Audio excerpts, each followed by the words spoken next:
Hola, ¿cómo están? Bienvenidas y bienvenidos a un nuevo programa de Nuestra América en Disputa.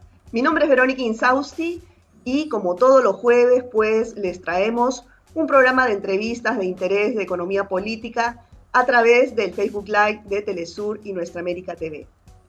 Bueno, en esta ocasión, esta semana, pues Costa Rica ha sido noticia.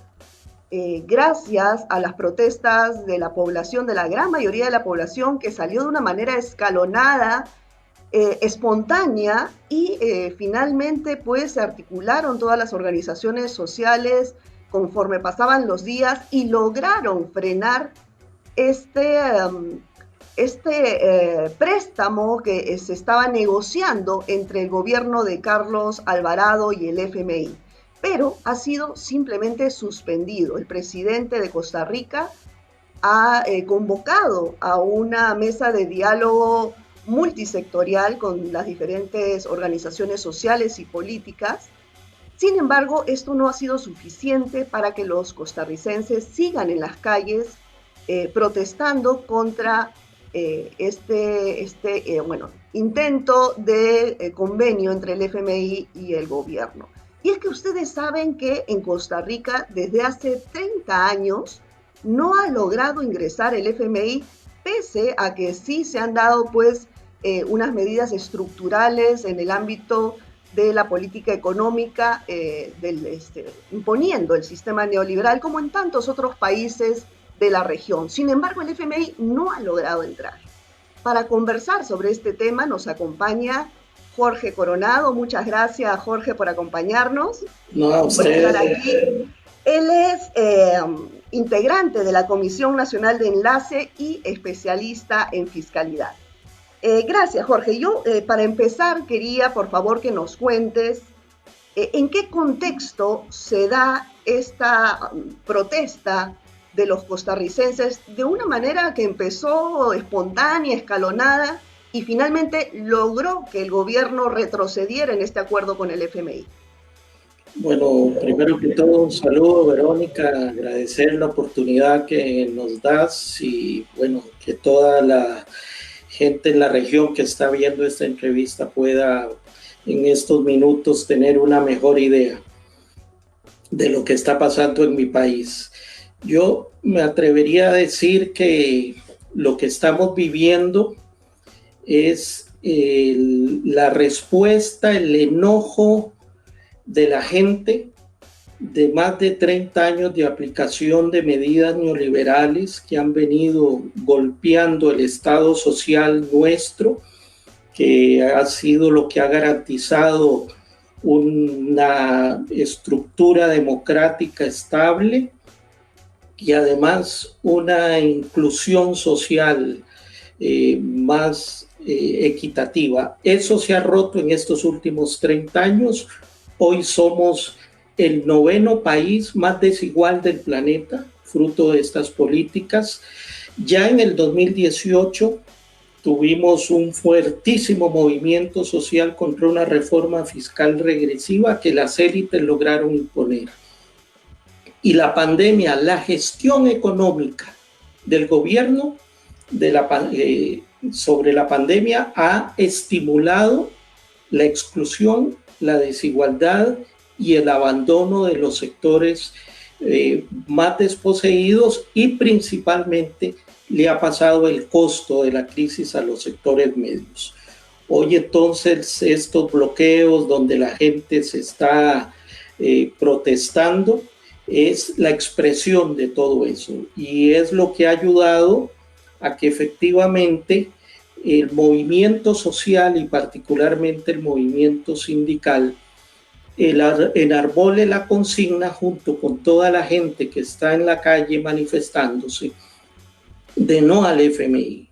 ¿Por qué no al FMI? Porque sabemos bien lo que ha significado desde la década del 90 en el resto de América Latina.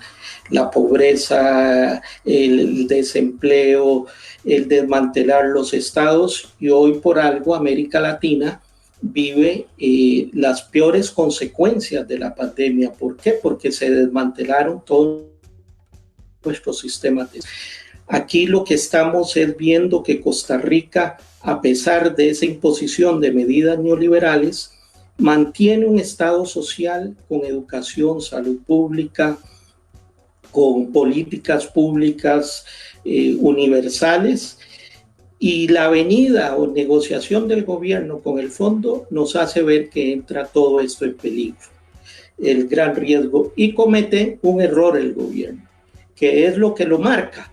Este gobierno entró fingiendo ser un gobierno de carácter progresista y estafó a sus votantes.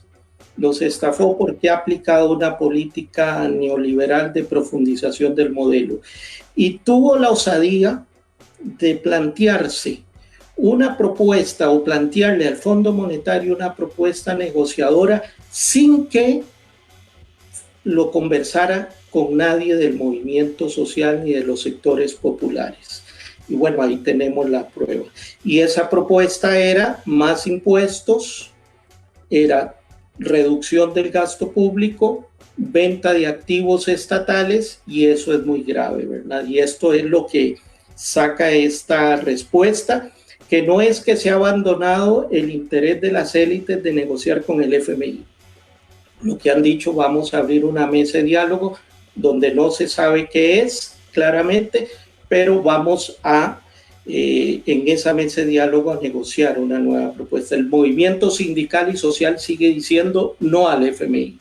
Ahora, como tú bien describes en esta fotografía, si bien en las últimas décadas Costa Rica sí se impusieron medidas de reestructuración de carácter neoliberal, no logró entrar el FMI como en la mayoría de los países de Latinoamérica.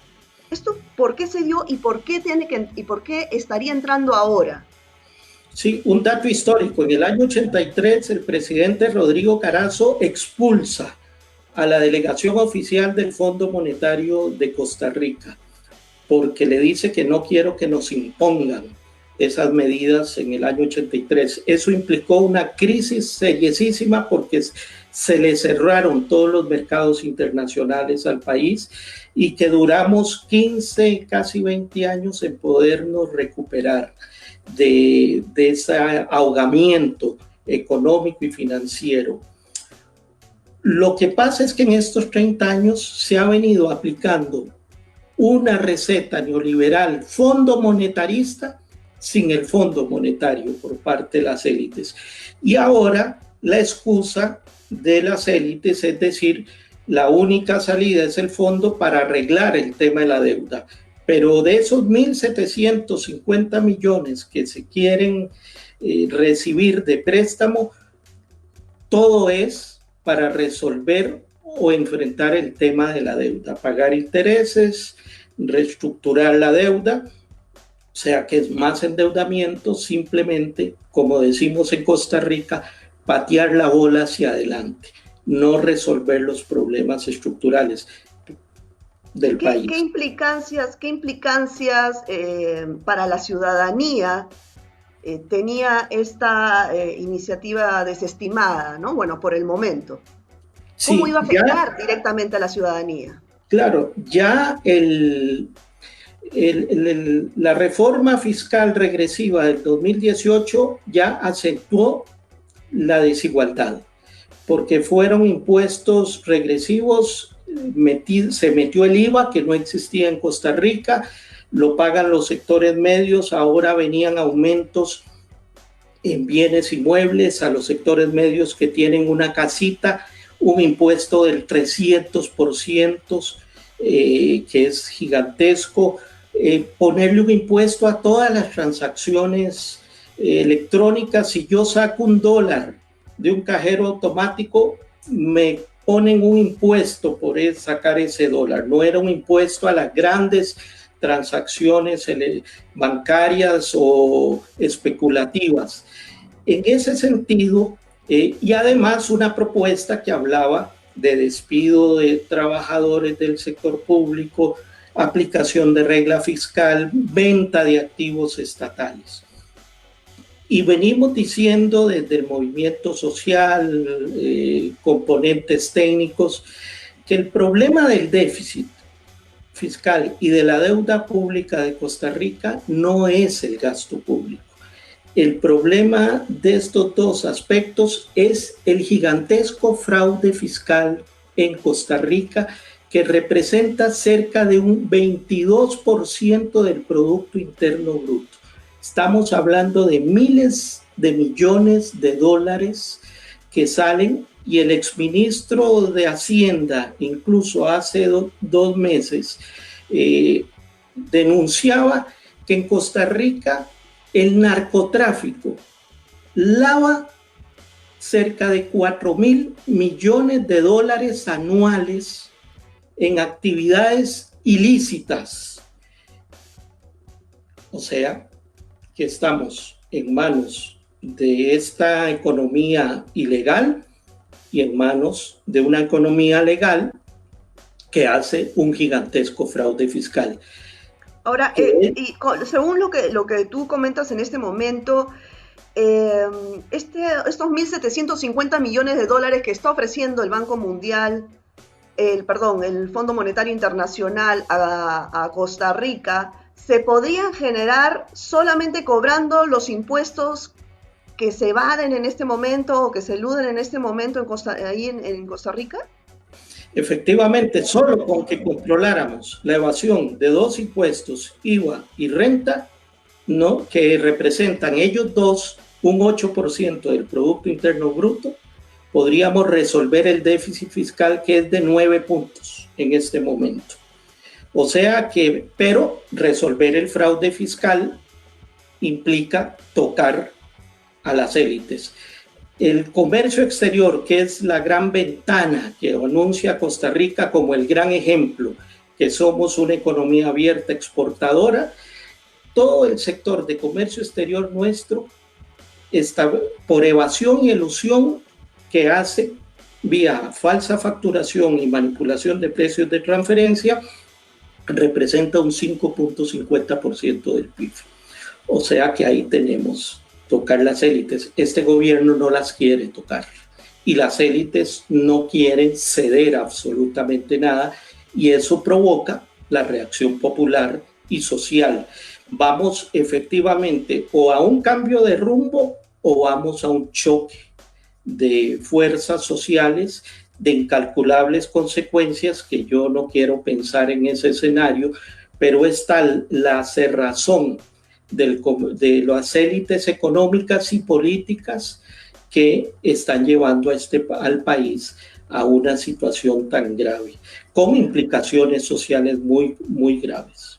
Bueno, ahora que comentas esto, entendemos por qué la población sigue en las calles protestando, pese a que ya se instaló esta mesa de diálogo, se ha convocado una mesa de diálogo, pero esta mesa para escuchar a los diferentes sectores políticos y sociales, organizaciones sociales, antes de seguir en esta negociación con el FMI, ¿igual se va a concretar el préstamo o hay posibilidades de que el gobierno se retracte y deje esta negociación con el FMI ya cerrada y no en stand-by como está en estos momentos, ¿no? Ahorita está suspendida, pero sí.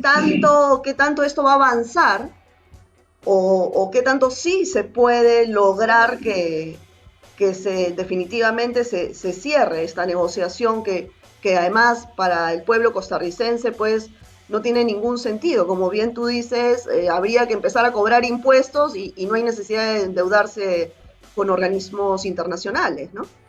Efectivamente. Hace 3 días el presidente hizo el anuncio en cadena de televisión de que retiraba la propuesta y que habría un proceso de diálogo nacional. Al día de hoy, 4 días después, no ha hecho ningún anuncio. Es decir, estamos en la misma situación y por tanto las protestas siguen su rumbo y su acción en el territorio nacional, y diversos sectores planteando sus propias agendas. Esta situación nos presenta un escenario político muy complicado porque el gobierno anuncia pero no avanza en esta mesa de diálogo, que además no se sabe cuál es la metodología, cuáles son los propósitos, cuáles son los actores, los alcances. Así que el incendio se mantiene social, y lo que pasa es que los actores políticos no hacen ningún movimiento por tratar de resolver la situación. Esta es la gravedad del escenario en que nos encontramos. Se anuncia el diálogo, pero no hay ninguna propuesta concreta. Hay agendas, hay propuestas del movimiento social sobre el fraude, sobre incluso utilizar un porcentaje de las reservas internacionales que el Banco Central. ¿Cuál es el problema?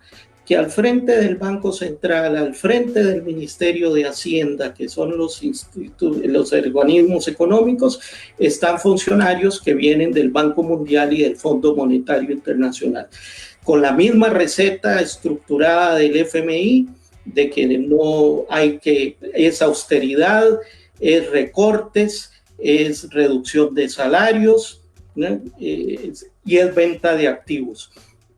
Están muy lejos, estamos muy lejos. La UNCTAD, que es la Conferencia de Naciones Unidas de Comercio y Desarrollo, ahora hace un mes sacó un estudio a nivel global y hace 3 recomendaciones: incrementar gasto público, aumentar espacio fiscal, subir salarios como mecanismo y estímulos en obra pública como mecanismos para la reconversión económica de nuestros países después de la pandemia.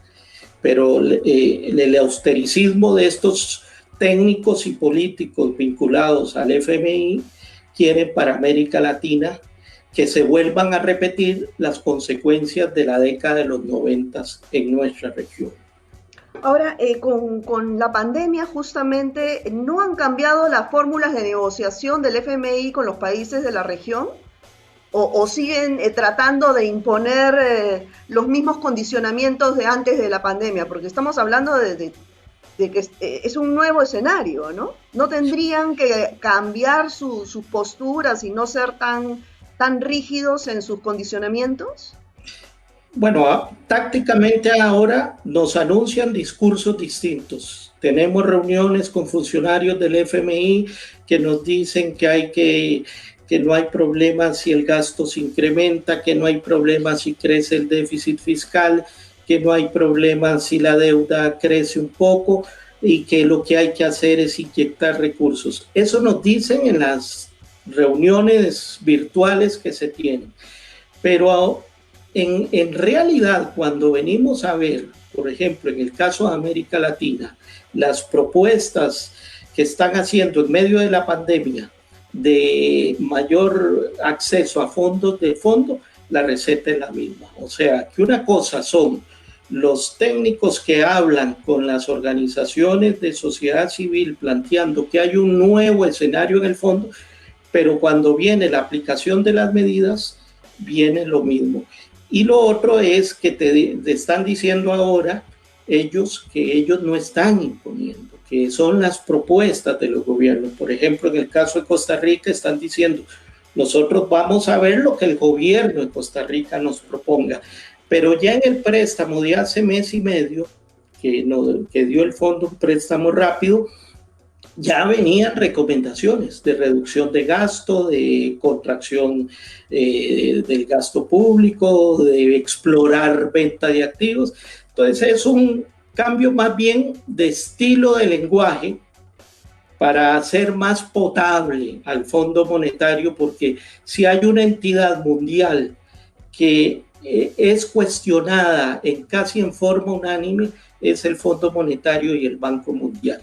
Se han querido lavar la cara, pero siguen siendo lo mismo y lo están demostrando en Ecuador, lo están demostrando en Costa Rica, lo siguen demostrando en la región. Así que no hay que confundirse sobre la naturaleza.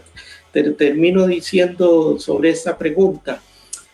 Acabamos 500 organizaciones y académicos a nivel mundial de firmar una nota para el Fondo Monetario Internacional exigiendo que abandones sus políticas de austeridad. Ahí la Tindad y otros organismos de América Latina la afirmaron, que no es por la vía de la austeridad, que no es por la vía del recorte donde nuestros países van a resolver las consecuencias económicas de esta pandemia, y más bien necesitamos inversión en salud, inversión en educación, inversión en infraestructura pública, que no sea para negocios de corruptos privados con toda la obra pública como sucede en América Latina. Claro, sí, bueno, hemos visto la última negociación del FMI en la región ha sido con el Ecuador y ya estamos viendo lo que está sucediendo, los efectos en la crisis, justamente en el bolsillo del ciudadano de a pie, ¿no? Entonces, lo que dices, estas organizaciones que se han articulado a nivel mundial para exigirle que cambie estas recetas antiguas al FMI, al Banco Mundial. Yo quería preguntarte sobre este tema puntual de los DECs.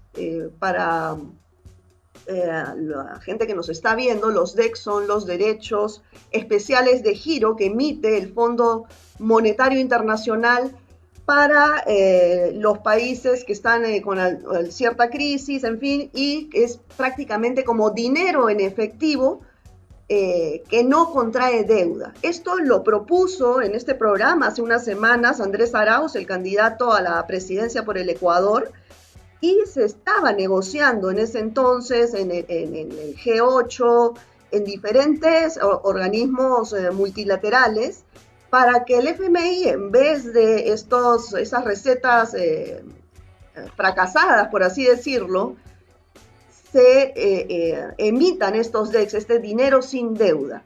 Cuéntanos por qué es que esto se acabó la negociación, qué pasó, si ya estaba aparentemente en vías de que se haga efectivo. Cuéntanos un poco sobre este tema.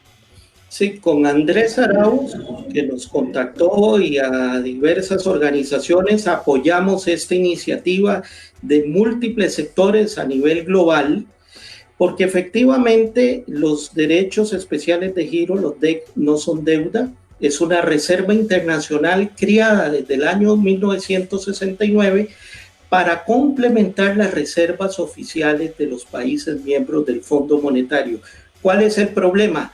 Que dependemos que un organismo como el Fondo Monetario está manejado por los Estados Unidos y por el norte, por los países ricos.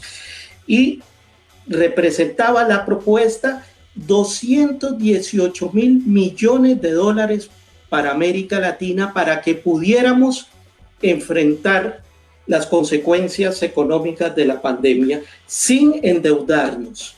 Pero claro, Estados Unidos votó en contra, el Senado dijo que no, los países ricos europeos dijeron que no, y no pasó a más. Y por el contrario, lo que dijeron es que recurran y flexibilicen más endeudamiento del Fondo Monetario Internacional. O sea, recordemos que el tema de la deuda es un gran negocio para las élites y para el capital financiero internacional. Y efectivamente los países, para poder cumplir y pagar estos préstamos que nos hace el Fondo Monetario, tenemos que irnos endeudando, poner bonos al capital transnacional financiero especulativo que nos impone condiciones. Ahí tenemos lo que pasó con Argentina en el gobierno de Macri, que hoy el gobierno de Fernández está viendo, recomponiendo. Empobreció a la Argentina, la pobreza creció cerca de 20 puntos más, fruto de toda esta situación.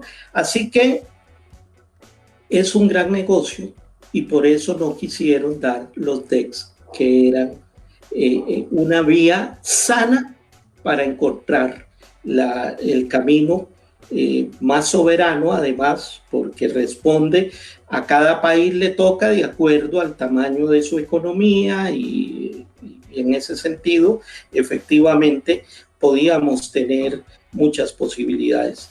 Es un ejercicio que terminó en nada y que lamentablemente requerimos las sociedades seguir levantando este tipo de reivindicaciones y de propuestas. Ahora, esta propuesta que se plantea desde las organizaciones sociales, ¿no tiene algún gobierno que respalde, digamos, esto? ¿Cuál es la posición, por ejemplo, de las grandes potencias? ¿Qué pasó en esta última reunión del G8 donde se tocó, tengo entendido que se tocó el tema? ¿Por Sí. qué? ¿De quién depende de que esto se autorice, se viabilice? Depende de todos estos países ricos del G8, del G20, ¿verdad? De las economías más ricas, que ellos tienen efectivamente condiciones para insertar recursos en sus economías. La Unión Europea tiene el Banco Central Europeo y que ha metido ayudas de 500.000 millones de euros a todos los países de Europa. Y lo que pasa es que en América Latina y África y Asia, nuestro peso en estos organismos multilaterales, esa es las asimetrías de esa gobernabilidad global de las instituciones internacionales que al final siguen respondiendo exclusivamente a los intereses de los países ricos. Y eso es muy grave en el marco de la pandemia. Por ejemplo, en América Latina, el problema central que tenemos es no tanto de deuda externa, sino de deuda interna. Eso permite más libertad de negociación a los países. Si hubiéramos contado con estos derechos especiales de giro, hubiéramos podido recomponer las deudas internas de nuestros países y eso hubiera sido un alivio muy importante. Es también lo que se está planteando, que los países utilicemos un porcentaje de nuestras reservas internacionales para reconvertir esa deuda interna y poder tener recursos que ayuden a financiar la salud hoy tan necesaria, la educación hoy tan necesaria, y desarrollar ayudas económicas a los sectores laborales y sociales más afectados por pérdida de empleos y sus pequeños negocios, etcétera, etcétera. Sí, así es. Bueno, ya se nos está acabando el tiempo, pero quiero terminar, Jorge, preguntándote ¿qué enseñanzas ves tú que deja esta lucha del pueblo costarricense que ha logrado frenar la negociación totalmente injusta a la que suele estar acostumbrado el FMI con nuestros países en la región? ¿Cuál es la enseñanza que deja el pueblo costarricense al resto de latinoamericanos? Yo creo que la principal es que consignas históricas que han tenido los movimientos sociales, como no al FMI, que no son consignas sin contenido, sino por las consecuencias que ocasiona. Hoy, en medio de la pandemia, la gente ha salido con las mismas consignas, sabiendo porque ya hemos vivido las consecuencias de estas políticas y hoy se convierte en un mar de rebelión de las sociedades latinoamericanas y en este caso Costa Rica, que se suma, no es que somos ejemplo, nos sumamos a esta corriente donde las élites políticas y económicas no quieren ver. Y es muy importante porque América Latina abre un escenario de próximas elecciones en los próximos meses, se abre un escenario demostrando que en medio de la pandemia la disposición de lucha, de organización y de movilización de los sectores sociales y populares sigue vigente, porque la gente dice, me puedo morir de COVID o me puedo morir de hambre, y prefiero el riesgo del COVID a lo que me están conduciendo estos gobiernos neoliberales, estas élites que han robado tantos recursos a nuestros países por la vía del fraude fiscal, y la única salida es la protesta, pero ahora sí con propuesta. Vamos unificando ambas vías, porque es falso de que los movimientos sociales no tengamos propuestas para salir de la crisis en una forma en beneficio de las grandes mayorías. Así es, Jorge. Bueno, muchísimas gracias por tu participación en el programa, y nosotros desde Telesur y desde Nuestra América TV vamos a estar muy pendientes de lo que ocurra en Costa Rica, bueno, y en todos nuestros países de la región. Muchas gracias, Jorge. Gracias, amigos y amigas, por acompañarnos. Hasta la próxima.